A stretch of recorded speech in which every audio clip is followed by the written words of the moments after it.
A very, very good afternoon, everyone. How are you all? Superb. Okay. So this is lecture 2 and we are talking about which chapter? Sir, we are talking about measures of central tendency and dispersion. Correct? Measures of central tendency and dispersion.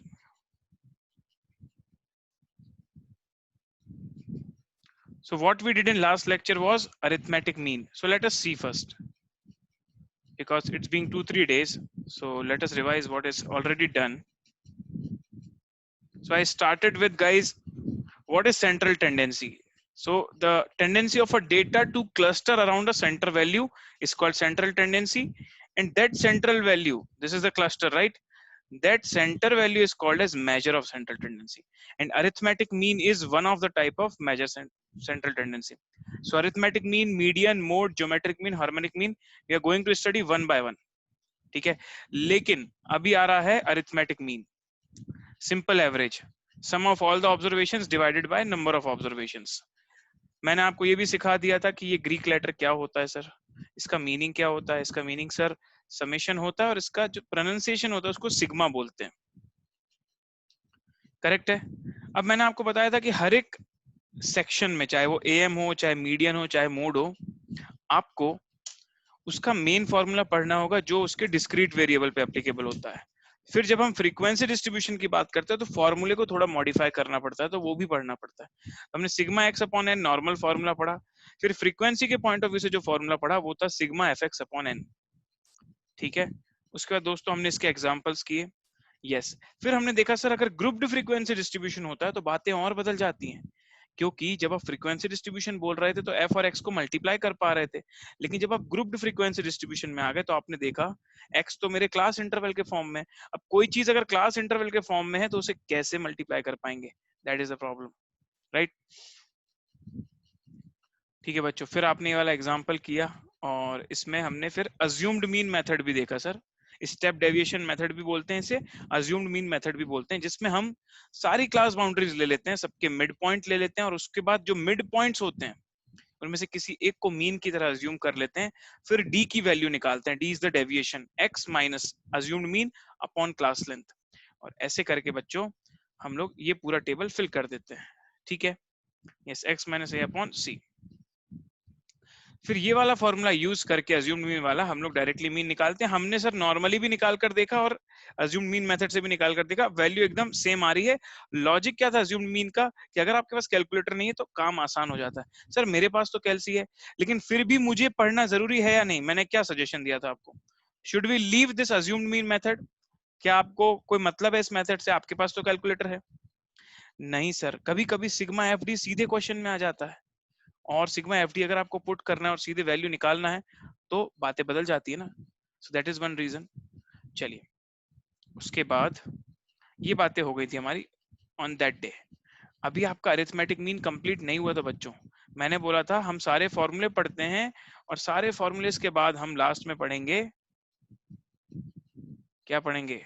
सारे फॉर्मूले के बाद sir हम last में पढ़ेंगे उनका properties. तो अब जो आपका अगला टॉपिक आज जो हम शुरू करने वाले हैं दोस्तों, उसका नाम है प्रॉपर्टीज ऑफ एम. अब प्रॉपर्टीज वाले जब भी बातें आती है मतलब उससे थ्योरी क्वेश्चंस बनेंगे, मतलब हमारे लिए अच्छे क्वेश्चंस हैं वो. थ्योरी की हम ज्यादा वैल्यू करते हैं ना स्टेट्स में, मैंने सिखाया था आपको. Yes sir. तो प्रॉपर्टीज ऑफ एम. अब प्रॉपर्टीज ऑफ एम में डायरेक्टली लेता हूँ, टेक्स्ट बुक ही ले लेता हूँ, वहां से हम लोग स्टार्ट कर लेंगे. तो ये देखते हैं, हमने ये सब चीजें देखी थी sir. Sum of all the observations divided by number of observations. Formula for discrete distribution ये था आपका sigma x upon N. Formula for frequency distribution था आपका sigma F X upon N, और उसमें आपको एक्स की जगह लेना है मिड पॉइंट. ये मिड पॉइंट वाला कब लेंगे? जब आपका ग्रुप्ड फ्रीक्वेंसी डिस्ट्रीब्यूशन चल रहा है. फिर डेविएशन मेथड का फॉर्मूला देखा हमने, a plus sigma F D upon N, और d कैसे निकला था sir? x minus A upon C. a का मतलब था अज्यूम्ड मीन, c का मतलब था class length. Properties, if all the observations are constant am is also constant. Sir क्या मतलब है इसका? बताता हूं आपको. प्रॉपर्टी नंबर 1, मैंने बोला if all the observations are constant, constant का मतलब चेंज नहीं हो रहे वेरिएबल सर, है तो वेरिएबल लेकिन सेम ही वैल्यू चल रही है, then am is also constant. आपका जो am है वो भी कांस्टेंट आएगा। सर देखें क्या एक बार, चलिए देखते हैं एग्जांपल। मैंने सेट ऑफ ऑब्जर्वेशंस लिए 16, 16, 16, 16 and 16. Can you calculate am of this? Can you calculate am of this? सारे लोग मुझे बताइए कितना आंसर आ रहा है इसका, अरिथमेटिक मीन क्या आ रहा है। सर हमको करना होगा 16 प्लस 16 प्लस 16 प्लस 16 प्लस 16, इन सबको ऐड करेंगे और नंबर ऑफ ऑब्जर्वेशन से डिवाइड कर देंगे 5 से। सर मैंने इन सबको ऐड किया और मेरा टोटल आ रहा था 80 और 80/5 किया तो अगेन मेरा वैल्यू आ गया 16। मतलब अगर आपकी सारी ऑब्जर्वेशन सेम है तो मीन निकालने की जरूरत नहीं है, वही मीन होगा। सब कुछ तो क्लस्टर्ड है ना, सारा कुछ वैल्यू सेंटर में बैठा हुआ है। यहाँ पर राइट और लेफ्ट जैसा तो कुछ है ही नहीं, एक ही वैल्यू है सारी, वही सेंटर भी हो जाएगी और वही कांस्टेंट, वही आपका major of central tendency am हो जाएगा। सबको ये वाली प्रॉपर्टी समझ में आई क्या बच्चों? बहुत easy property, one of the easiest property. Yes और नो में रिप्लाई कीजिए फटाफट।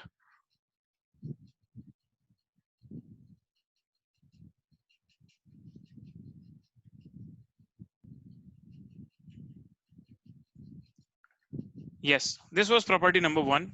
अब मैं आता हूं प्रॉपर्टी नंबर 2 में।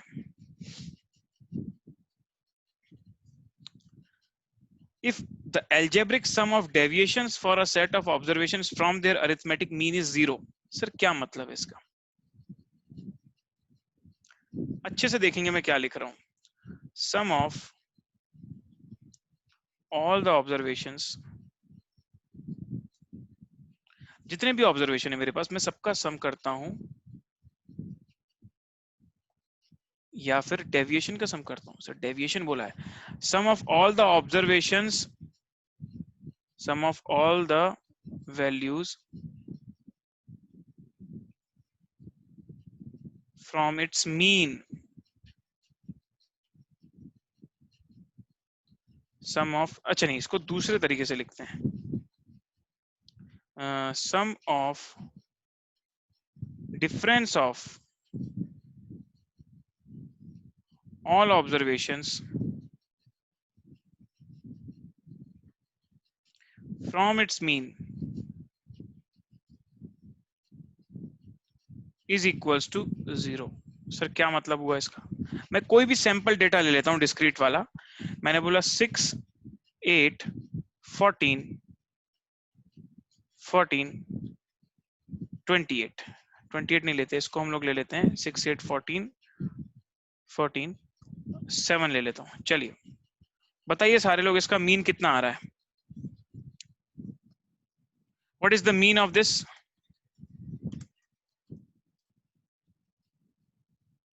What is the mean of this observation? अगर x की वैल्यूज ये हैं तो what is my x bar? Sir x bar will be sigma x upon n। Sigma x मतलब इन सबका समेशन।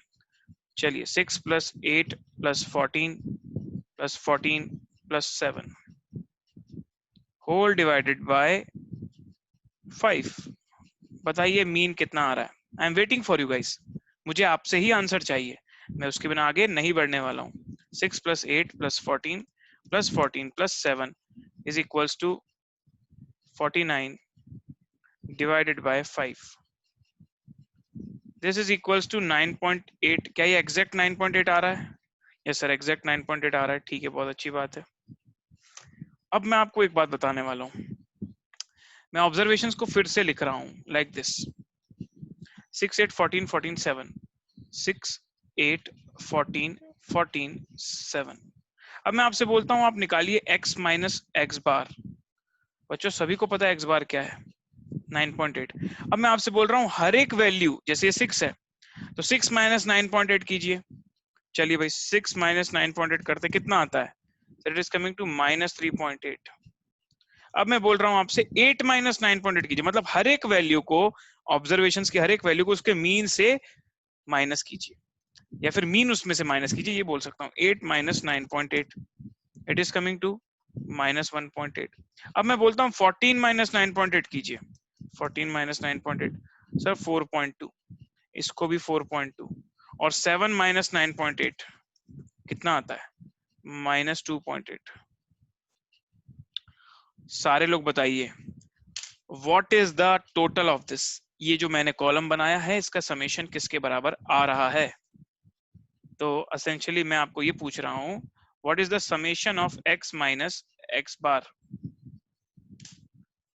सभी लोग कैलकुलेट कीजिए अपने कैलकुलेटर में और मुझे आंसर बताइए। Your time starts now.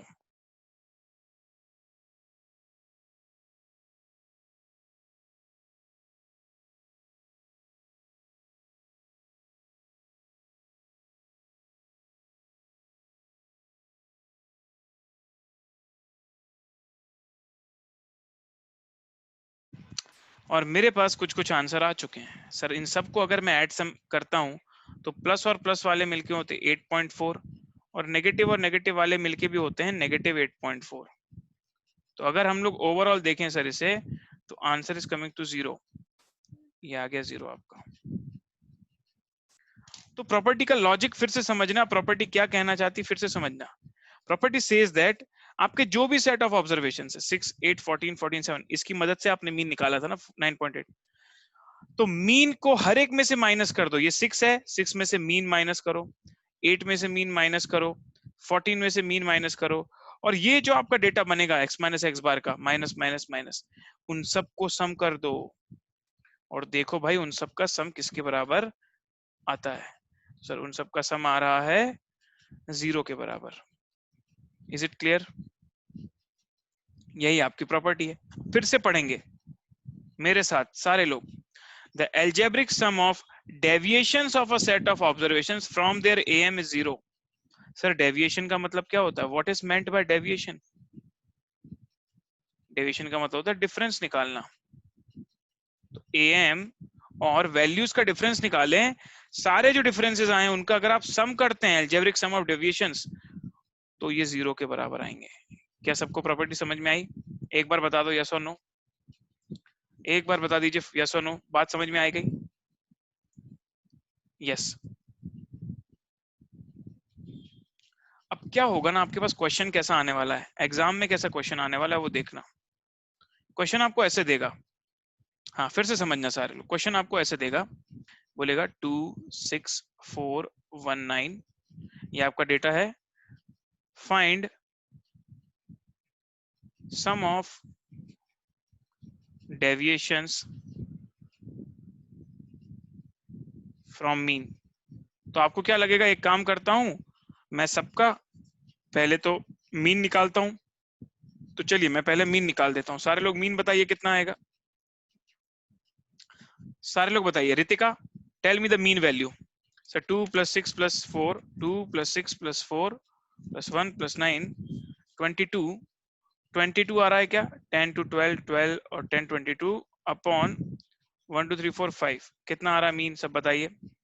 Sir it is coming to 4.4। ये आ रहा है 4.4 के बराबर।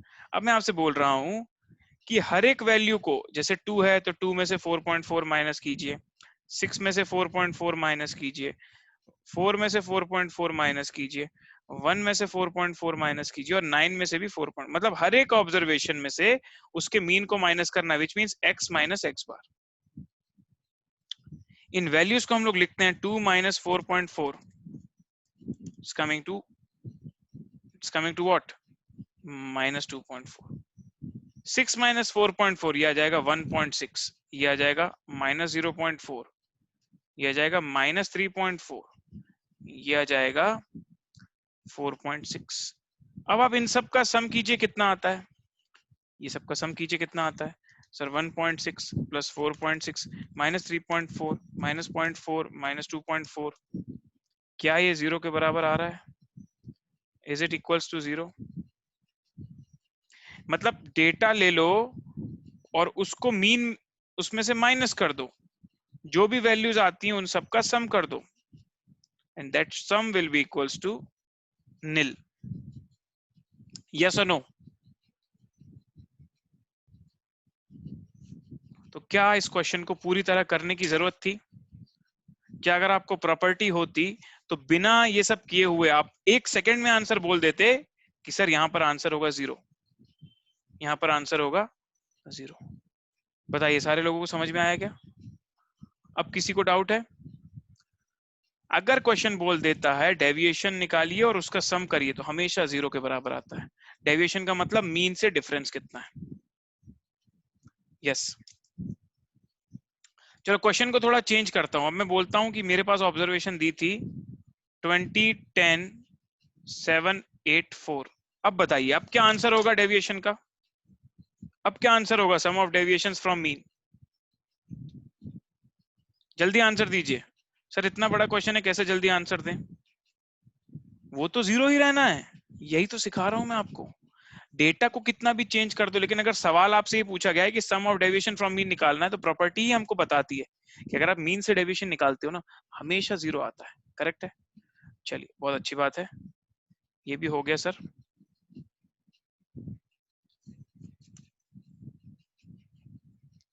तो हमने दोस्तों प्रॉपर्टी नंबर 2 भी कंप्लीट कर लिया। Property number 2 is done. Now let's come to property 3। AM is affected both due to change of origin, change of scale। अब ऑल टुगेदर एक नया कंसेप्ट हम लोग पढ़ने वाले हैं, और ये जो चीज मैं पढ़ाने वाला हूं आज आपको, ये आपको mean, median, mode, AM, GM, पूरे measure of dispersion, correlation, regression हर जगह काम आने वाला है। तो ये पॉइंट बिल्कुल मत भूलना, it's a very basic concept, और वो है change of origin and change of scale.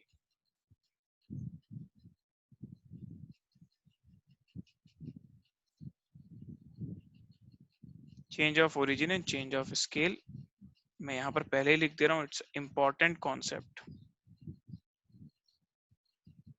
उसके बाद प्रॉपर्टी पढ़ेंगे, पहले हम समझ तो लें सर ये होता क्या है। बच्चों मैंने आपके सामने लिखा ये एक्स ऑब्जर्वेशन, ठीक है। इसके अंदर मैंने लिखा 2, 6, 1, 4, अगेन 2, या मैं यहां कर देता हूं 6, 4, 10, 1, 11, 2, 13 और 7। चलिए सारे लोग मुझे बताइए, सभी लोग स्पीड में रिप्लाई करेंगे, what is x bar, what is the mean of this set of observation. सारे लोग स्पीड में।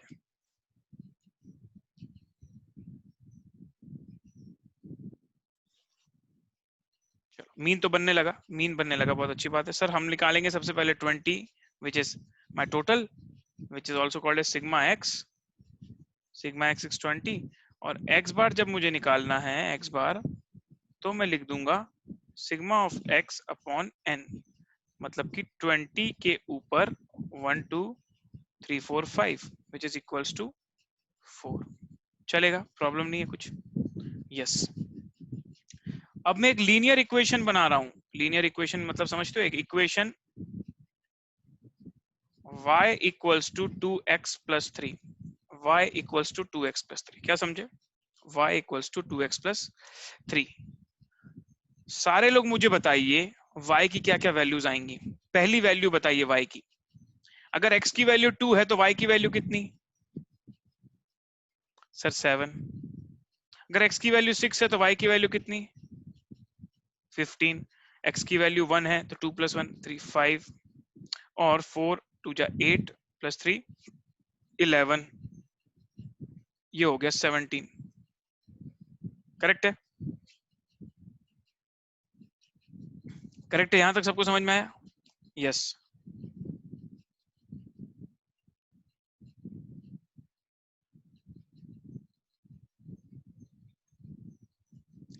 अब सारे लोग ध्यान देंगे, सारे लोग ध्यान देंगे। इसका टोटल बताते हैं, 7 + 15 + 5 + 11 + 17। Sir total is coming to 55। ठीक है, total for this column is coming to 55। सारे लोग मुझे बताएंगे अब what is the average of y, what is y bar.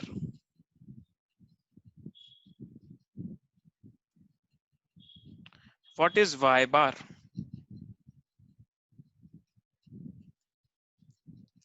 What is y bar? Sir sigma y upon n। 55 divided by 5 which is equals to 11। ठीक है, बहुत अच्छी बात है, बहुत अच्छी बात है ये। अभी इसमें कुछ बताने वाला हूं मैं आगे चल के। अब मैं एक ग्राफ बना रहा हूं, ठीक है। ग्राफ में मैंने दो इक्वेशंस लिए हैं। इक्वेशन नंबर 1 वो है y इक्वल्स टू x, मतलब y और x बराबर है, y और x बराबर है। तो अगर मैं इसको x और y एक्सिस में ड्रॉ करता हूं, और अगर y और x बराबर हैं, सर ये है 1, ये है 2, ये है 3, 4, this is 1, this is 2, this is 3, this is 4। हम लोग बनाए क्या एक बार y और x का डायग्राम सर? अगर मैं x की वैल्यू 1 लेता हूं तो बताइए सारे लोग y की वैल्यू क्या आएगी in this equation? If I take x equals to 1, बताइए y की वैल्यू क्या आएगी? x1 लिया तो y भी 1, x2 लिया तो y भी 2, x3 लिया तो y भी 3 और x4 लिया तो y भी 4। आई होप थोड़ी थोड़ी बात समझ रहे हैं आप। तो मेरी लाइन जो बनेगी sir, it will be completely a straight line. Correct है? Is this a straight line? बिल्कुल सर, ये एक स्ट्रेट लाइन है। यस, ठीक है। चलिए, अब मैं आपसे कुछ और बोल रहा हूं। इक्वेशन 2 में लेता हूं y इज इक्वल्स टू, जो इक्वेशन हमने ऊपर ली थी 2x plus 3, y is equals to 2x plus 3।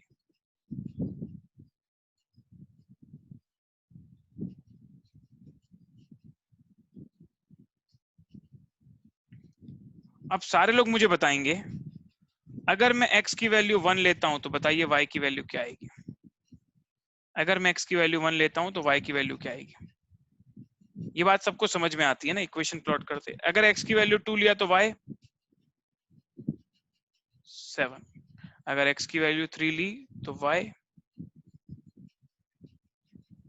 9, और अगर x की वैल्यू सर हमने ले ली 4 तो y की वैल्यू हो जाएगी 8 प्लस 3 11। अब मैं वापस से आपके लिए ग्राफ ड्रॉ करता हूं बच्चों।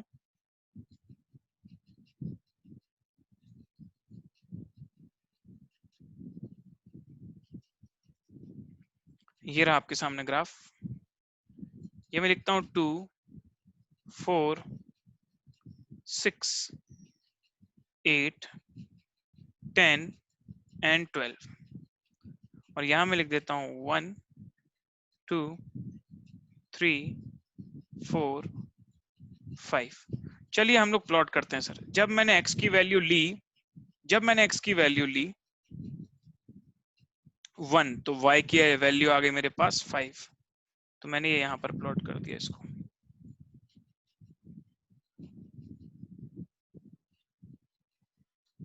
जब मेरे पास x की वैल्यू है 2 तो y की वैल्यू हमने ले ली 7, फिर 9 ले लिया सर, फिर 11 ले लिया सर। अब देखते हैं क्या ये भी एक स्ट्रेट लाइन बनती है। ऑब्वियसली सर ये भी एक स्ट्रेट लाइन बनेगी।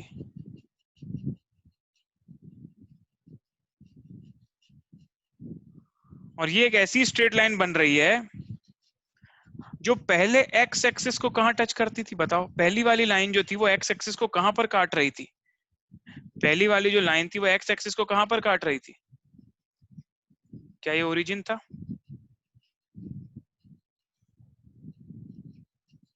मतलब अगर मैं जमीन में से देखता हूं कि ये कहां से ओरिजिनेट हो रहा है तो पहले ये 0 से ही ओरिजिनेट होता था ये लाइन, पर अभी कहां पे हो रहा है सर? अभी अगर आप देखें तो यहां पर भी पीछे आ गए सर, हम यहां पर भी आगे आ गए। कितना कितना आ गए अगर आप ध्यान देंगे? दिस इज 0 3, दिस इज 0 3, और अगर आप यहां पर ध्यान देंगे ये क्या होगा? ये कितना वैल्यू है? अगर मैं x की वैल्यू 0 लेता हूं तो बताइए y की वैल्यू कितनी आती है?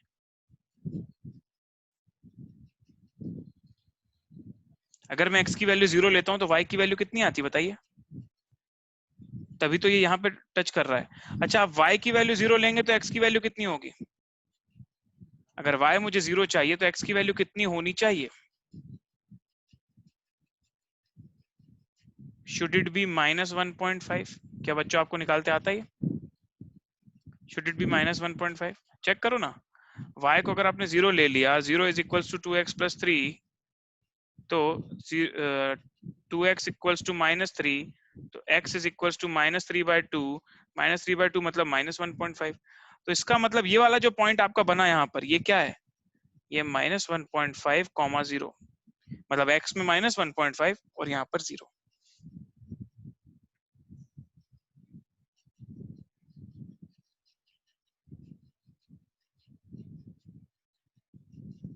अच्छा, ये देखकर बताइए सारे लोग, क्या ओरिजिन चेंज हो गया लाइन का? क्या ओरिजिन चेंज हो गया? पहले यहां से हो रहा था, अभी यहां से चालू हो रहा है, चेंज हो गया। That is called a shift of origin. क्यों हुआ सर? क्योंकि इक्वेशन में आपने +3 कर दिया। क्या कर दिया? +3 कर दिया। अच्छा, पहले जो वैल्यूज थी ना, वो एक एक करके बढ़ रही थी, 1 पर 1, 2 पर 2। अभी अगर आप देखोगे तो डबल से बढ़ रही। देखो, 1 पर 5, 2 2 जा 4 + 3 7, 3 2 जा 6 + 2 9, मतलब डबल डबल बढ़ रही हैं। आप देख रहे हो, जब आपने 1 से 2 किया तो 5 से 6 नहीं हुआ, 5 से 7 हो गया। जब 2 से 3 किया तो 7 से 9 हो गया, 3 से 4 किया तो 9 से 11। क्या वैल्यूज भी डबल डबल बढ़ रही? मतलब अगर आप x का चेंज देखें, चेंज इन x अगर 1 से होता है तो चेंज इन y 2 से हो जाता है। देख रहे हो क्या? मतलब वैल्यू भी तेजी से बढ़ रही है और ओरिजिन भी चेंज हो गया। यही दो चीजों को बोलते हैं change of origin, change of scale. Change of origin का मतलब है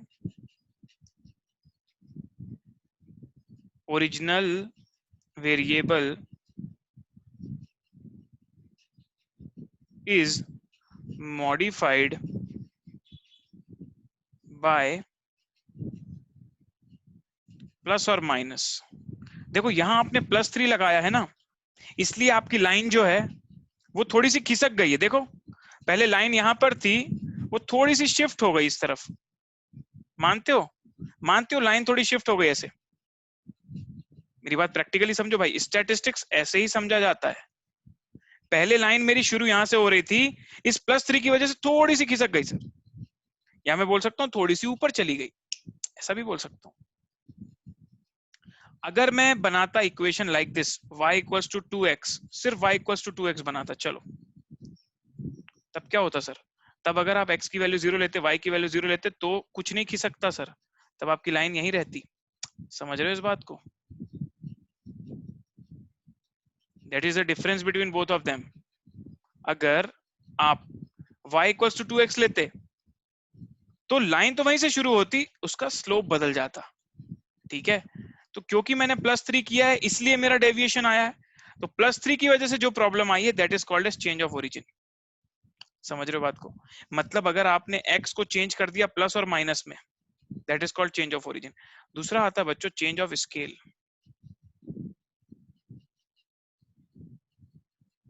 if original variable is modified, मतलब चेंज किया गया, बाय मल्टीप्लीकेशन और डिवीजन। बताओ मैंने यहां पर क्या किया है? जो y इक्वल्स टू x था उसको मैंने क्या कर दिया? 2x कर दिया। तो जो इंटू 2 आपने किया है ना, into 2, that is called as change of scale. ये कहलाएगा स्केल और ये कहलाएगा ओरिजिन। ओरिजिन की वजह से लाइन शिफ्ट होती है और स्केल की वजह से स्लोप ऊपर नीचे होता है। क्या समझे? जब अगर आप प्लस माइनस करते हो ना किसी वैल्यू में, तो ग्राफ में वो यहां वहां जाता है, ऊपर नीचे होता है। लेकिन जब आप स्केल चेंज कर देते हो ना, तो जो स्लोप नीचे होता है वो ऊपर होने लगता है। That is change of origin, change of scale. तो चाहता तो मैं आपको सिंपली ये बता देता कि भाई, जब आपने ऊपर वाला एग्जांपल लिया सेंट्रल टेंडेंसी का, ये वाला, इसमें मैंने x को चेंज किया क्या? हाँ सर, मैंने x को किस में बदला? y में बदला। इसको बदलने के लिए मैंने क्या क्या एफर्ट्स किए? सर इसको बदलने के लिए मैंने उसको 2 से मल्टीप्लाई किया, 3 से प्लस किया। तो 2 से जो मल्टीप्लाई किया that is called as scale change या चेंज ऑफ स्केल, और जो 3 से प्लस किया ना that is called as change of origin. But sir इसको क्यों ओरिजिन और क्यों स्केल बोलते हैं ना, ये समझाने के लिए, आपको सेटिस्फाई करने के लिए मैंने डायग्राम्स बनाए। चाहते तो डायग्राम बनाने की कोई जरूरत नहीं थी, बट अब क्या वो पिक्चर बनेगी माइंड में सर, कि जब मैं कोई चीज प्लस कर देता हूँ ना इक्वेशन में, तो मेरी इक्वेशन शिफ्ट हो जाती है, उसको चेंज ऑफ ओरिजिन बोलते हैं। और जब मैं स्केल चेंज करता हूँ, मतलब मल्टीप्लाई करता हूँ, तो तेजी से वैल्यू बढ़ने लगती है। वो स्लोप चेंज करता है इक्वेशन का, लाइन का स्लोप चेंज करता है। ये कहलाता है change of origin, change of scale. अच्छा, थोड़ा थोड़ा समझ में आया क्या बच्चों? कितने लोगों को समझ में आ गया सही से बताना, क्योंकि इतना इजी नहीं है, मुझे रिपीट करना होगा 3 बार और। बट मैं जस्ट देखना चाहता हूँ कितने लोगों को थोड़ा सा डाइजेस्ट हुआ है। अब क्या है, अब डायग्राम में ज्यादा ध्यान मत दो, डायग्राम अप्रोच मैंने आपको समझाने के लिए करी थी। अब मैं आपको सिंपली बोलता हूं, अगर इक्वेशन है मेरे पास, अगर मेरा वेरिएबल था x और आपने इसे चेंज करके कर दिया 2x माइनस 4, सारे लोग बताइए मुझे what is change of origin, what is change of origin?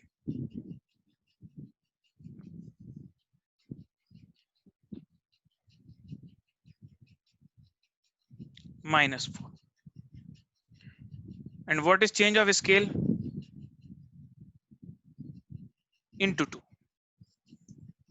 Simple, 2x कर दिया that is change of scale, -4 कर दिया that is change of origin. Correct है, बस ये चीज ध्यान रखना। सर क्या हुआ, तो इस ये सब करने से क्या हुआ मुझे बताओ बच्चों? जब आपने x को y में बदला, तो क्या उसका मीन बदला है? जब आपने x को y में बदला, क्या x बार और y बार भी चेंज हुए या नहीं?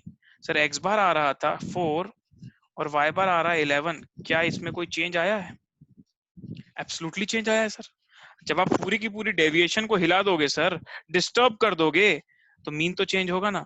लेकिन मीन भी उतने से ही चेंज होगा जितने से डेविएशन हुआ है। चेक करें एक बार, बताइए y का बार अगर मुझे निकालना है, तो मैं बोलता हूँ 2 इंटू एक्स बार लिख दो 4 + 3, चेक करो कितना आता है।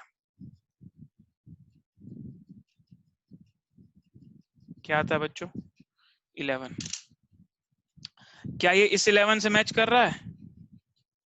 सर कंक्लूजन क्या निकला? कंक्लूजन ये निकला कि अगर आपसे बोल दे कि x का मीन है 4 और आपसे बोल दे कि y ऐसे बनता है, तो क्या फिर से पूरी y टेबल बनाने की जरूरत है, या फिर मैं y की इक्वेशन में x की वैल्यू डालूंगा तो मुझे y बार मिल जाएगा? बताइए सारे लोग, लॉजिक समझे? ये हमको कहाँ हेल्प करने वाली प्रॉपर्टी?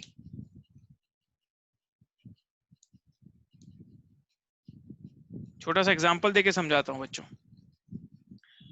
अगर मैं बोलूं आपको एग्जांपल कि मीन ऑफ x का मीन हमारे पास गिवन है 20 and y is equals to -2x plus 7. Can you find y bar? Can you find mean of y? क्या आप निकाल पाएंगे मीन ऑफ y? बताइए बच्चों, ये आपके सामने क्वेश्चन मैंने रख दिया। अब आप बोलेंगे सर हमें तो यही नहीं पता कि ऑब्जर्वेशंस क्या हैं, हमें तो यही नहीं पता कि x के अंदर क्या क्या वैल्यूज आती, कैसे ये मीन आया? आपको किसी चीज की जरूरत नहीं, आपको क्या करना है, y bar is equals to -2 into x bar plus 7। y bar निकालना है, -2 इंटू 20 करिए प्लस 7 कर दीजिए, is equals to -33। That's it. इसका मतलब क्या हुआ? इसका मतलब ये हुआ कि अगर आप उस किसी वेरिएबल को मॉडिफाई करोगे, तो क्या उसका मीन भी मॉडिफाई होगा? यस और नो? Yes sir. अगर आप किसी वेरिएबल को मॉडिफाई करोगे तो उसका मीन भी मॉडिफाई होगा। इसका मतलब in case of am,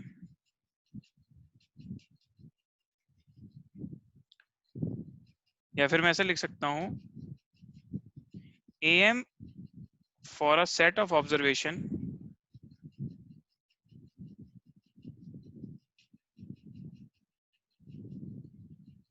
is affected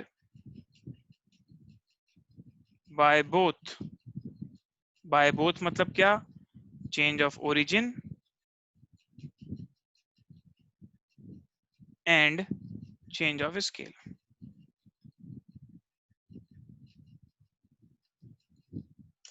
अब आपको दिमाग में ये आएगा, सर बड़ा ऑब्वियस सा बात है, अगर आप पूरी वेरिएबल को बदल देते हो तो उसका मीन भी बदलेगा, फिर ये सब चीज लिखने की क्या जरूरत थी। बच्चों जब हम मेजर ऑफ डिस्पर्शन में जाएंगे ना, सुनना मेरी बात क्या बोल रहा हूँ, जब हम मेजर ऑफ डिस्पर्शन में जाएंगे तो ये चीज ऐसी नहीं रहेगी जैसी अभी है, तब सिर्फ चेंज ऑफ स्केल का इंपैक्ट आएगा, चेंज ऑफ ओरिजिन का इंपैक्ट ही नहीं आता। तो अलग अलग डेटा के लिए अलग अलग चीजें काम करती है। अभी क्या हुआ है, अभी आप पहली बार पढ़ रहे हो इस चीज को, तो आपको है नया नया सा लग रहा है, तो आपको लग रहा है यूज समझ में नहीं आ रहा ज्यादा, लेकिन जैसे हम मेजर ऑफ डिस्पर्शन में पहुंचेंगे, कोरिलेशन में पहुंचेंगे ना, तब आपको ये वाले कंसेप्ट का यूज समझ में आएगा। तो अभी अगर थोड़ा बहुत डाउट है मन में तो उसको रहने दो, कोई चिंता की बात नहीं है, अभी तो बहुत सारा पढ़ना है हमको, ठीक है। चलिए मैं आपको एक और एग्जांपल देता हूं, सारे लोग, if y bar is equals to 16 and z is equals to y minus 4, can you tell me z bar? बताइए z ऑब्जर्वेशन का मीन क्या होगा, बस समझ गए क्या, समझ गए ना, बस इतनी सी तो बात थी यार, ठीक है। चलो तो सर ये प्रॉपर्टी हमने क्या पढ़ी, AM is affected both due to change of origin, change of scale। Sir AM की जो वैल्यूज होती है ना, अगर आप सेट ऑफ ऑब्जर्वेशन में कोई मॉडिफिकेशन करते हो, ओरिजिन का चेंज करते हो, स्केल का चेंज करते हो, ये दोनों से ही इफेक्टेड होता है, it is affected by both. Multiply का भी असर आता है और डिवाइड का भी असर आता है, माइनस का भी असर आता है, प्लस का भी असर आता है। प्लस माइनस का असर आना जो होता है वो कहलाता है ओरिजिन, और डिवाइड मल्टीप्लाई का जो असर आता है that is called as scale. समझ गए क्या बच्चों, इज इट क्लियर? ठीक है, अब मैं ज्यादा नहीं पूछूंगा क्लियर है कि नहीं, there is some reason behind it, क्योंकि चेंज ऑफ ओरिजिन में आप धीरे धीरे और चीजें सीखेंगे समय के साथ, ओके।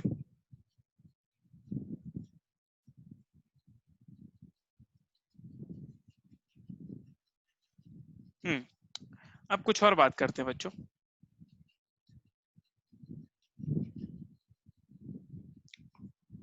एक कंसेप्ट होता है कंबाइंड मीन। क्या होता है कंबाइंड मीन, आपको एक एग्जांपल के थ्रू आराम से समझा दूंगा मैं, और एग्जांपल हम ICI वाला ही लेंगे तो हमको और अच्छे से समझ में आएगा।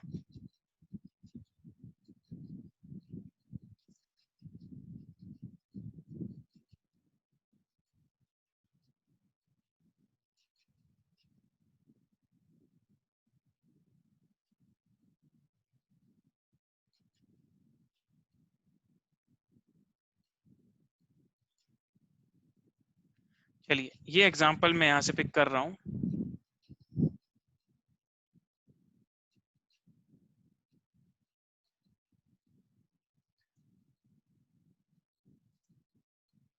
Here it is.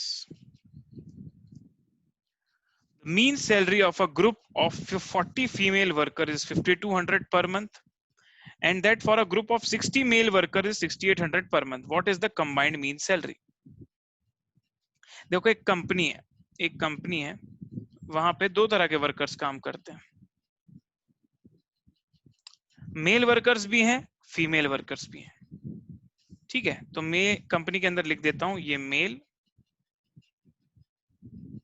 फीमेल, और यहां लिखता हूं टोटल।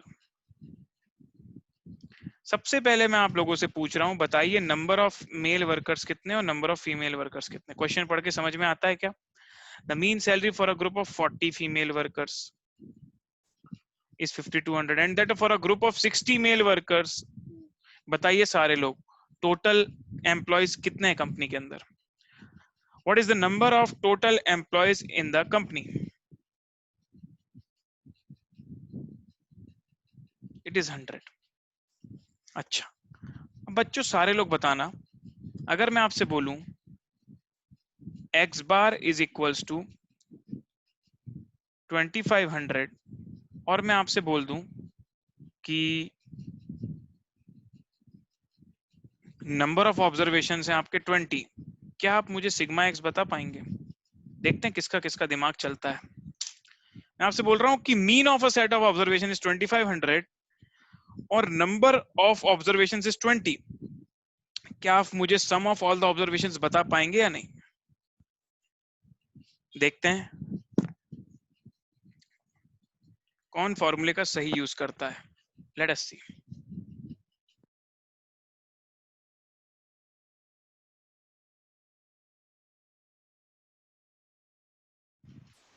बच्चों जिनको क्लू नहीं हो रहा है आपको बताता हूं मैं। हमने एक्स बार का मतलब क्या समझा था? एम। एम का मतलब क्या था? Sigma x upon N. और एक्स बार अगर आपको दिया है 2500, सिग्मा एक्स अगर आपको दिया हुआ है नथिंग, और एन आपको दिया है 20, तो क्या आप सिग्मा एक्स निकाल सकते हैं? Yes sir, I can do 20 into 2500 which is equals to what? 50,000। I hope सभी को समझ में आई है ये बात। ठीक है, यस। अब देखो यहां पर सबकी एवरेज सैलरी दी हुई है। क्या दी है? एवरेज सैलरी कितनी दी है सर? मेल वर्कर्स की दी हुई है 6800 पर मंथ, फीमेल वर्कर्स की दी हुई है 5200 पर मंथ। बच्चों क्या आप लोग मुझे टोटल सैलरी दिखा पाएंगे? What is the total salary? अगर एवरेज सैलरी गिवन है तो क्या टोटल सैलरी निकाल पाएंगे कि सारे लोगों को जो सैलरी दी उसका टोटल कितना है? आई मीन टू से सम ऑफ ऑब्जर्वेशंस। नंबर दिया है, एवरेज दिया है, क्या सिग्मा एक्स निकाल पाएंगे? ऐसा ही है ना? ये नंबर है, नंबर मतलब क्या सर? नंबर मतलब एन दिया है आपके पास, एवरेज मतलब सिग्मा बार दिया है, और टोटल मतलब सिग्मा एक्स पूछ रहा है आपसे। क्या आप निकाल पाएंगे बच्चों? तो पहला करते हैं 60 इंटू 6800। 60 इंटू 6800 सर ये आ रहा है 4,08,000। आपका आ रहा है क्या? क्या पूछा मैंने? कंफ्यूज मत हो ना भाई। मैं बोल रहा हूँ 60 मेल वर्कर्स हैं और 6800 उनकी एवरेज सैलरी है, तो टोटल सैलरी बताइए जो मेल वर्कर्स की हो, जितना मेल वर्कर्स का टोटल सैलरी होगा। तो 60 इंटू 6800। चलो इसी तरह फीमेल का बताओ सारे लोग। मेल का मैंने बता दिया, फीमेल का आप बताइए।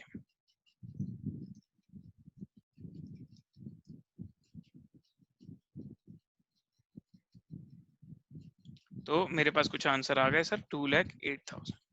और बताइए टोटल कितना आता है? Total is coming to 6,16,000। अब बच्चों ये वाला जो मीन था ये मेल का था, ये वाला जो मीन था ये फीमेल का था। अब अगर मैं आपसे टोटल मीन पूछूं, टोटल मीन तो कैसे निकालोगे? सर कंपनी की टोटल सैलरी कितनी? 6,16,000। कंपनी के टोटल एम्प्लॉयज कितने? 100। तो कंपनी की टोटल एवरेज कितनी? बताइए भाई।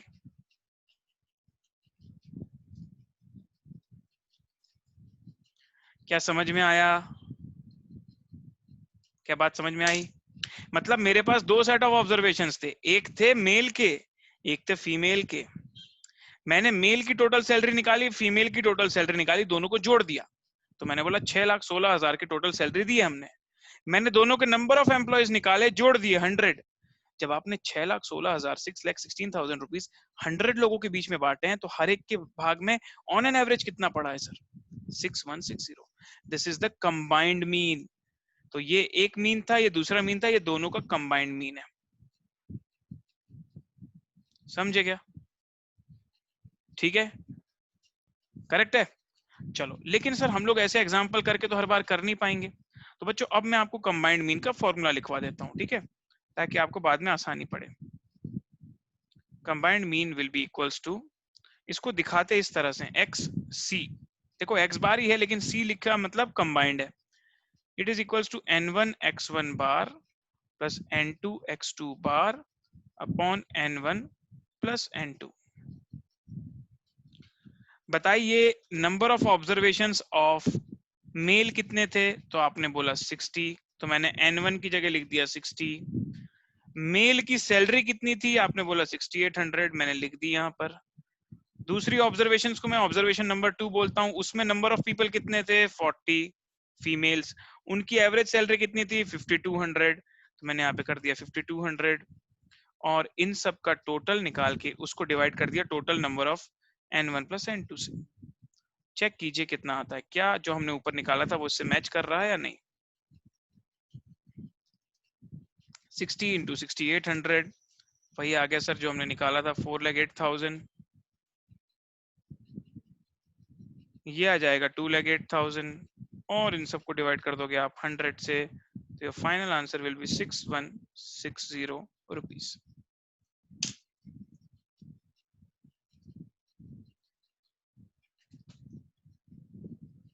Fair enough? ठीक है, this is called combined mean बच्चों। चलो आपको अब मैं कुछ करने देता हूँ एग्जाम्पल, तब आपको सर कॉन्फिडेंस आएगा थोड़ा सा।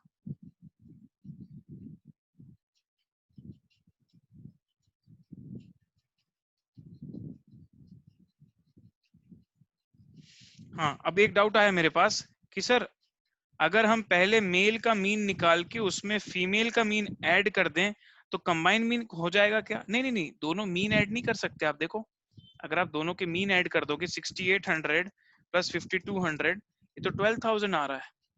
ऐसा नहीं होता ना बच्चे। 6800 है वो एक एवरेज वैल्यू है, 5200 एक एवरेज वैल्यू है। एवरेज वैल्यूज जो है ना वो आपस में ऐड नहीं हो सकती, उनको पहले नॉर्मल वैल्यू बनाना पड़ता है। अगर इतने आसानी से हो जाता तो मैं तो सीधे प्लस कर देता, इतना बड़ा फॉर्मूला बनाने की जरूरत ही नहीं थी। करेक्ट है? तो आप क्या टोटल टोटल को वैल्यू कर सकते हो, नंबर नंबर को जोड़ सकते हो, लेकिन एवरेज एवरेज को सीधे जोड़ नहीं सकते। एवरेज का एवरेज क्या होता है? ऐसा कुछ नहीं होता सर, एवरेज का डायरेक्टली सम नहीं किया जा सकता। ओके, एक और एग्जांपल देता हूं। ये है आपका बॉयज का डेटा ऑफ द मार्क्स। एक क्लासरूम, एक क्लास है, वहां पे देयर आर 10 बॉयज। ठीक है, 10 बॉयज। एक पेपर हुआ 20 मार्क्स का, उसमें से लोगों के स्कोर मैंने लिखे 6, 8, 10, 10, 9, 12, 17, 16, 15 और एक का आ गया है अगेन 12। ये स्कोर्स आए हमारे 10 बॉयज के। अब मैं गर्ल्स का स्कोर लिख रहा हूं। ठीक है, सपोज उसी क्लास में हमारे पास जो गर्ल्स हैं वो 6 हैं। 6, 20, 18, 4, 10, 15। मुझे क्या क्या चाहिए मैं बता रहा हूं आपको। मुझे चाहिए M of marks of boys, ये पहला क्वेश्चन। दूसरा मुझे चाहिए M of marks of girls. और फिर इन दोनों की मदद से मुझे थर्ड कंबाइंड एम चाहिए। किसी और तरीके से नहीं, दोनों एम निकालने के बाद उन्हीं की मदद से मुझे कंबाइंड एम भी चाहिए। चलो, तो मैं आपको दे रहा हूं 2 से 3 मिनट, तब तक मैं कुछ भी नहीं बोलूंगा, उसके बाद मैं स्टार्ट करूंगा। ठीक है, तब तक ट्राई कीजिए, और अगर तीनों आंसर आप निकाल पाते तो बहुत ही अच्छी बात है। ठीक है।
चलिए बहुत अच्छी बात है, मुझे 3-4 लोगों के आंसर आ गए हैं। बच्चों आप सभी को ट्राई करना था।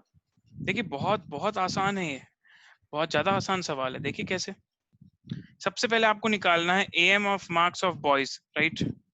अभी बॉयज कितने हैं सर? 10 बॉयज हैं। पहले आप total of the marks of boys लिख दीजिए, तो मैं टोटल निकालता हूं।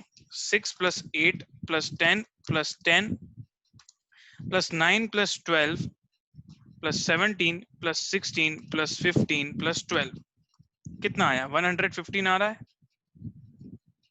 उसको मैं 10 से डिवाइड करा तो 11.5 आया। करेक्ट है भाई। अब इसमें किसी की सिली मिस्टेक नहीं होनी चाहिए, तो बहुत ही इजी था। बॉयज का, गर्ल्स, गर्ल्स का टोटल बताइए। 6 + 20 + 18 + 4 + 10 + 15 इज कमिंग टू 73। कितना आया? 3 और 3 6, 73/6 कितना आया? ये 12.166 के आसपास। करेक्ट है, ये आपका आ गया सेकेंड आंसर। अब मैंने आपको क्या बोला? कंबाइंड एएम निकालना है। कंबाइंड एएम के लिए हम लोग क्या करते हैं?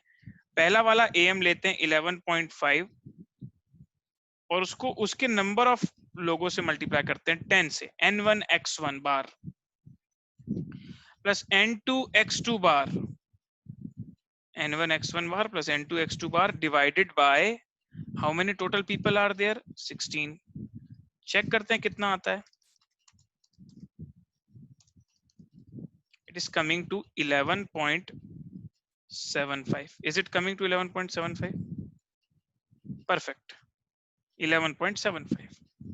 अब बच्चों एक बात बताऊं मैं आपको, कंबाइंड मीन का मतलब मैं क्या पूछ रहा था? कंबाइंड मीन का मतलब मैं ये पूछ रहा था पूरी क्लास में कितने लोग हैं, सारे लोग बताओ। How many total people are there in my class? Sir I have total 16 people in my class. तो सारे 16 लोगों का एवरेज मार्क्स क्या है? यही तो कंबाइंड कहलाया। सबका टोटल कीजिए कितना आता है। बॉयज और गर्ल्स सबको टोटल कर दो, सारे मार्क्स को टोटल कितना आता है बताओ।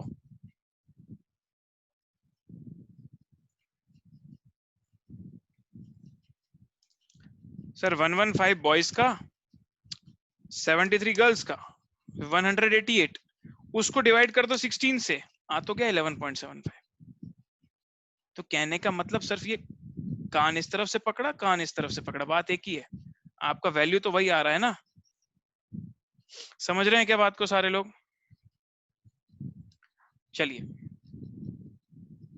ये कंबाइंड मीन होता है। कंबाइंड मतलब दोनों ऑब्जर्वेशंस को मर्ज कर दिया और फिर आंसर निकाल दिया। दोनों ऑब्जर्वेशंस को मर्ज कर दिया, ठीक है, बॉयज का भी और गर्ल्स का भी, और ओवरऑल क्लास का मैंने कोई वैल्यू निकाल दिया, दैट इज कंबाइंड मीन। चलिए बहुत इजी बात थी सर। इसके साथ हमारा अरिथमेटिक मीन होता है complete. So am is complete. Okay, one more example you needed, one more example. चलो भाई, कंबाइंड मीन का एक और एग्जांपल ले लेते हैं।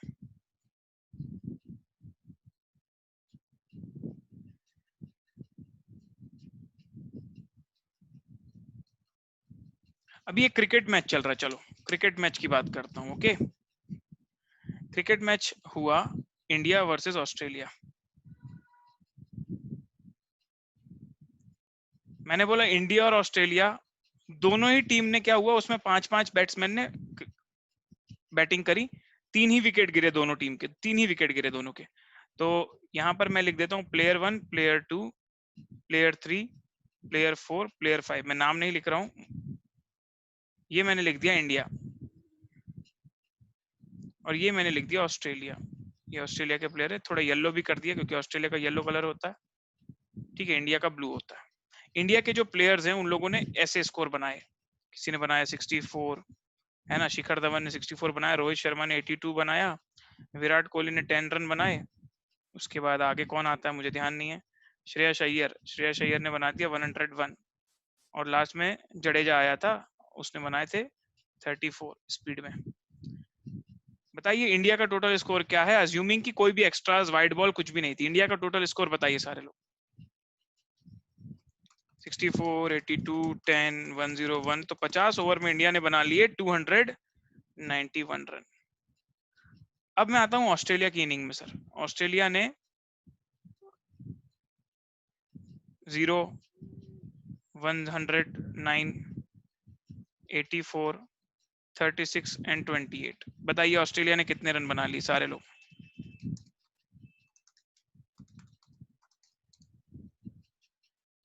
अभी मैं इंडियन हूं तो जीतने तो दूंगा नहीं ऑस्ट्रेलिया को, चाहे एग्जाम्पल ही क्यों ना हो,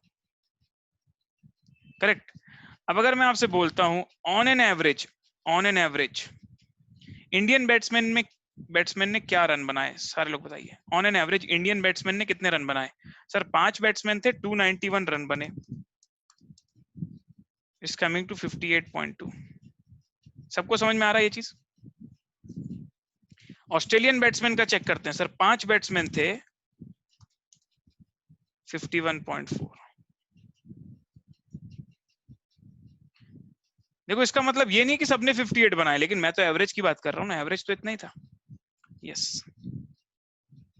अब मैं आपसे क्या बोल रहा हूं, टोटल बताइए दोनों के टोटल बताइए। इंडिया और ऑस्ट्रेलिया का टोटल रन कितना हुआ है, ओवरऑल टोटल, इन दोनों का टोटल पूरे मैच में कितने रन बने पूरे मैच में? सर 548 रन बने पूरे 100 ओवर में। और कितने बैट्समैन को बैटिंग मिली है सर पूरे मैच में? सर 10 लोगों को बैटिंग मिली है, 10%। तो बताइए ऑन एन एवरेज सबने कितने रन बनाए? 548 total run, 10 batsman, on an average कितने रन बने? तेजस आपसे आंसर चाहिए मुझे, 54.8 सही है क्या?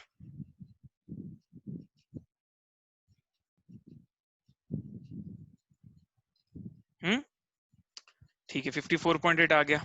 अब मैं आपको तो ये बता दिया मैंने कि तो पूरे मैच का ओवरऑल एवरेज था, ये इंडिया का एवरेज था, ये ऑस्ट्रेलिया का एवरेज था। तो दो सीरीज है मेरे पास, एक इंडिया के प्लेयर्स, एक ऑस्ट्रेलिया के प्लेयर, और एक ओवरऑल मैच। ओवरऑल मैच का मतलब होना चाहिए कंबाइंड मीन। अब मैं कंबाइंड मीन का फॉर्मूला लगाता हूँ। कंबाइंड मीन के फॉर्मूले के हिसाब से पहले वाले का एवरेज इंटू पहले वाले के लोग 5, प्लस दूसरे वाले का एवरेज इंटू दूसरे वाले के लोग, दैट इज 5। दोनों से 5-5 लोगों ने बैटिंग करी, डिवाइडेड बाय टोटल 10 लोग। बताइए 54.8 आता है या नहीं? और अगर आता है तो क्या मैं प्रोसीड कर सकता हूं? क्या ये कंसेप्ट हो गया बच्चों आप लोगों का?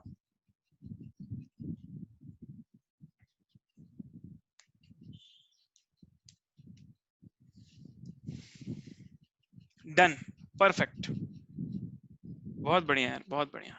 ये था हमारा एम। बच्चों अब तो हम बहुत इजी चीज में आने वाले हैं, very very easy, that is called median. या फिर एक काम करें, हम लोग पहले देख लेते हैं आईसीआई के कोई एग्जांपल्स और हैं क्या जो हमको करने चाहिए। अगर नहीं है तो फिर हम लोग मीडियन में आ सकते हैं। कुछ ऐसा पॉइंट जो मुझे लगता है कि आपको करना चाहिए। नहीं, ये सारे इस तरह के एग्जांपल्स तो हमने कर लिए हैं सारे।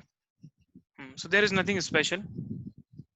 इलस्ट्रेशंस में आप चाहें तो एक बार देख लेंगे, ऑलमोस्ट सारी कैटेगरी के हमने कर लिए हैं एक बार। ये एक क्वेश्चन हम कर सकते हैं, ये एक क्वेश्चन हम कर सकते हैं बच्चों। Example 15.1.4. Given that the mean height of a group of students is 67.45, find the missing frequencies for the following incomplete distribution of height of 100 students. क्या हो रहा है यहाँ पे? ये किस तरह का डिस्ट्रीब्यूशन है? Sir this is a grouped frequency distribution, क्योंकि फ्रीक्वेंसीज भी दी हुई हैं और ये ग्रुपिंग भी हुई है क्लास इंटरवल्स के फॉर्म में। अच्छा, आपको ये बता दिया है कि टोटल हमारे पास कितने स्टूडेंट्स हैं। सर टोटल बता दिया 100 स्टूडेंट्स, और ये भी बता दिया है कि इस रेंज में 5 है, इस रेंज में 18 है और इस रेंज में 8 है, ये और ये मिसिंग है आपका, और एवरेज बता दिया है 67.45। अब आपसे पूछ रहा है कि ये मिसिंग फ्रीक्वेंसीज फिल कीजिए, F1 और F2 ये फिल कीजिए। अच्छा, पहली फ्रीक्वेंसी तो दी है, दूसरी भी दी है, थर्ड और फोर्थ मिसिंग है, तो मैं F3 F4 बोलता हूँ। F3 F4 मिसिंग है, क्या कर सकते हैं इसके लिए? सबसे पहले सारे लोग मुझे बताइए, सारे लोग, ठीक है, क्या मैं ऐसा बोल सकता हूँ 5 + 18 plus frequency of third and frequency of fourth plus 8 is equals to 100? बताइए बच्चों, क्या हम ऐसा बोल सकते हैं? कैन वी से दिस? समझ गए ना सारे लोग क्या हुआ है, क्या बोलना चाहता हूं मैं? सारे लोग समझ गए क्या?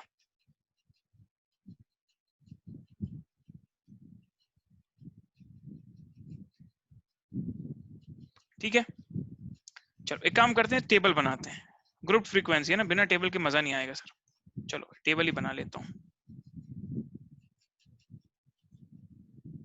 सर इतना बड़ा क्वेश्चन आ सकता है क्या? अरे इतना बड़ा क्वेश्चन एमसीक्यू में कैसे आएगा रे? कंसेप्ट समझना है ना।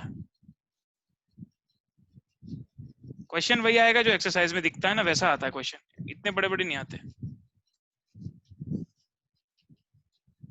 चलो क्या क्या गिवन है पहले वो लिख देता हूं मैं। गिवन मेरे पास इस पूरे सेट ऑफ ऑब्जर्वेशंस का एवरेज दिया हुआ है which is x bar. Sir 67.45 inches, ठीक है, 67.45 इंच मेरे को दिया हुआ है एवरेज। और अब मैं यहां पर लिख रहा हूं आपका हाइट एक्स, क्लास इंटरवल लिखते हैं हम 60 से 62, 63 से 65, 66 से 68, 69 से 71 एंड 72 से 74। करेक्ट है। यहां हम लिख लेते हैं फ्रीक्वेंसी, कैसे कितने लोग हैं।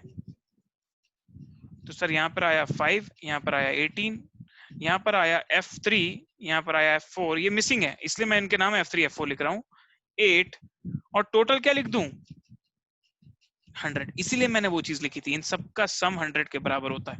वो एक इक्वेशन होगी। मुझे सारे लोग बताइए, ये ग्रुप्ड फ्रीक्वेंसी टेबल है, तो मुझे मीन निकालने के लिए क्या करना होगा, अगला कॉलम किस चीज का बनाना होगा? प्लीज फटाफट आंसर कीजिए। इसमें अगला कॉलम क्या बनाना होगा? Tell me what should be the next column here? Sir, next column should be midpoint of the class interval. अगला बनेगा आपका midpoint of the class interval, और midpoint आपका हो जाएगा 60, 62 का midpoint 61, 64, 67, 70, 73। और सारे लोग मुझे बताइए ये XM हो गया आपका, जो आपका ये आया 67.45 वो किसके बराबर है? It is equals to sigma fxm upon 100 which is n। Correct है। अब हम लोग क्या कर सकते हैं सर? अब हम इनका मल्टीप्लाई कर सकते हैं ना। अब हम ये कर सकते हैं फ्रीक्वेंसी, ये f है फ्रीक्वेंसी इंटू xm, इसका टेबल बनाते हैं। 61 इंटू 5, सारे लोग 61 इंटू 5 ये हो जाएगा 305। 64 इंटू 18 ये हो जाएगा मेरा 1152। 67 इंटू F3 उसको मैं लिख देता हूँ 67 F3, इसको लिख देता हूँ 70 F4, यहाँ पर हो जाएगा 73 इंटू 8, ये हो जाएगा 584। इन सब का टोटल क्या लिख सकते हैं सर हम लोग? जो जो नंबर्स हैं उनको नंबर्स के फॉर्म में टोटल कर दो। 305 plus 1152 plus 384 it's coming to 1841 plus 67 F3 plus 70 F4। ये आपका आ गया क्या बच्चों? Total of sigma FXM। तो मैं लिख सकता हूं 67.45 is equals to 1841 plus 67 F3 plus 70 F4 upon 100। 100 को इससे मल्टीप्लाई करेंगे तो ये हो जाएगा 6745। अच्छा 2041 आ रहा है क्या? अच्छा ठीक है, 305 प्लस 1152 प्लस 584, हाँ सॉरी दिस इज 2041, तो ये भी हो जाएगा 2041 प्लस 67 F3 प्लस 70 F4। इसको सिंप्लीफाई करते हैं, तो सर ये हो जाएगा 67 F3 plus 70 F4 equals to 6745 minus 2041 it's coming to 4704। ये एक इक्वेशन बन गई बच्चों। सर ये तो बहुत बड़ा क्वेश्चन जा रहा है, मैंने बोला ना it's only for concept building nothing else. मैं इसे इक्वेशन 2 बोलूंगा। सर इक्वेशन 1 क्या है? इक्वेशन 1 जो हम लोग वहां पर लिख रहे थे, इन सब का total 5 plus 18 plus F3 plus F4 plus 8 equals to 100, 5 plus 18 plus F3 plus F4, तो F3 प्लस F4 हो जाएगा आपका कितना 100 minus 8 minus 18 minus 5 is coming to 69। ये क्या हो गया इक्वेशन 1। क्या मैं ऐसा लिख सकता हूं बच्चों, सारे लोग बताना, क्या मैं ऐसा लिख सकता हूं F3 is equals to 69 minus F4? क्या मैं ऐसा लिख सकता हूं F3 is equal to 69 minus F4? और अगर मैं इस पूरे F3 को यहां पर सब्स्टिट्यूट कर देता हूं तो कितना बढ़िया हो जाएगा काम सर। अगर मैं इसको पुट कर देता हूं 67 into F3 which is 69 minus F4 plus 70 F4, इसे पुट कर देता हूं यहां पर, तो क्या मुझे F4 की वैल्यू मिल जाएगी? बिल्कुल मिलेगी सर, क्यों नहीं मिलेगी। ये हो गया 4623, ये हो गया 67 F4, ये हो गया 70 F4, ये हो गया 4704। 4704 में से माइनस होगा ये तो यहाँ आ जाएगा 81 और इस तरफ बचेगा आपका 3F4। बताइए सारे लोग F4 की वैल्यू क्या आ गई? Is it 27? Is it 27? Yes sir it is 27। ये हो गया आपका 27।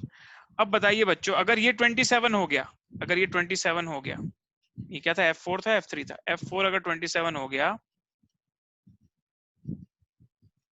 तो क्या मुझे F3 बता सकते हैं आप लोग? क्या मुझे F3 बता सकते हैं? सर कैसे बताएंगे? अरे भाई एक ही चीज तो मिसिंग है अब। तो 27 प्लस 8 प्लस 18 प्लस 5 कितना बच रहा है 100 पहुंचने के लिए? 42 और बच रहा है, ये हो जाएगा आपका 42। अच्छा ये क्वेश्चन मैं रिपीट नहीं करने वाला, रीजन इज वेरी सिंपल। समझने के लिए था कि इक्वेशन बनाकर भी निकाली जा सकती हैं चीजें, पर ये क्वेश्चन आने के बहुत कम चांसेस हैं। और अगर आता भी है तो पुट करके देख लो ना, कोई भी दो वैल्यू पुट करके देख लो कि टोटल 100 के बराबर आ रहा है कि नहीं। इतनी सारी मेहनत थोड़ी करनी पड़ती है। जब कोई चीज मिसिंग होती है ना तो एमसीक्यू में वो निकालना बहुत आसान हो जाता है, क्योंकि पुट करके रख सकते हैं ना ऑप्शंस। करेक्ट है, तो इतना टेंशन लेने की जरूरत नहीं है। ये था बच्चों हमारा क्या, अरिथमेटिक मीन। अब मीडियन मेरा मन नहीं हो रहा है स्टार्ट करने का, मीडियन हम लोग स्टार्ट करेंगे कल। तो आज के लिए बस आपका एएम कंप्लीट है, ठीक है। और एएम को हम एक बार रिवाइज कर लेते हैं शुरू से सर, क्या क्या हमने एएम में पढ़ा था, और उसके बाद हम आज की क्लास को एंड करते हैं।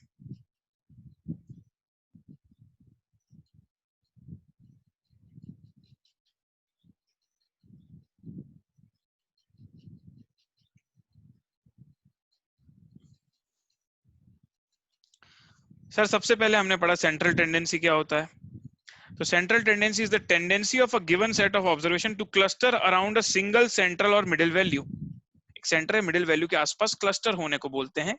And that single value represents the given set of observation is described as a measure of central tendency और लोकेशन और एवरेज।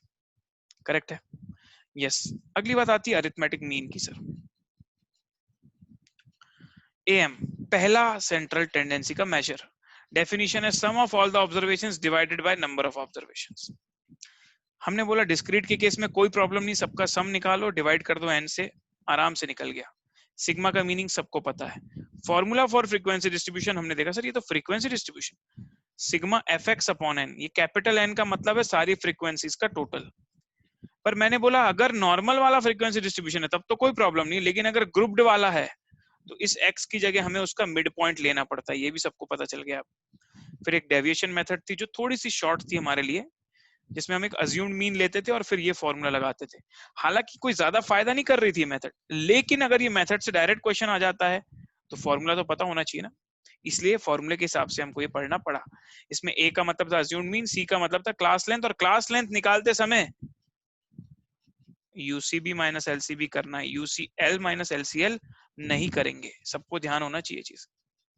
ये हमने चैप्टर 1 में पढ़ा था स्टेट्स की। प्रॉपर्टीज, सारे ऑब्जर्वेशन सेम है तो उसका एएम भी सेम आएगा, कोई चेंज नहीं। अगर आप सम निकालते हैं सारे डेविएशंस का from a set of observations from the am, मतलब हर एक वैल्यू को एएम से माइनस करो, जो भी वैल्यू आ रही सबका सम करो, always will be equals to 0। Second property.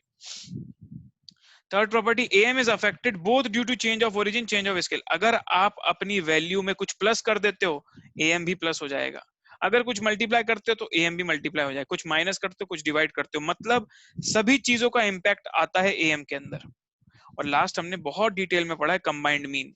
Combined mean मतलब दो डेटा को मर्ज कर दो और फिर ओवरऑल लेवल पे मीन निकाल के देखो, जैसे बॉयज गर्ल्स था, फीमेल मेल वर्कर्स था, इंडिया ऑस्ट्रेलिया के क्रिकेटर्स थे। करेक्ट है? Yes sir. बताइए बच्चों, एम इजी है, हो गया, क्लियर है? Give me a thumbs up, then I will end the class. See you guys, bye bye.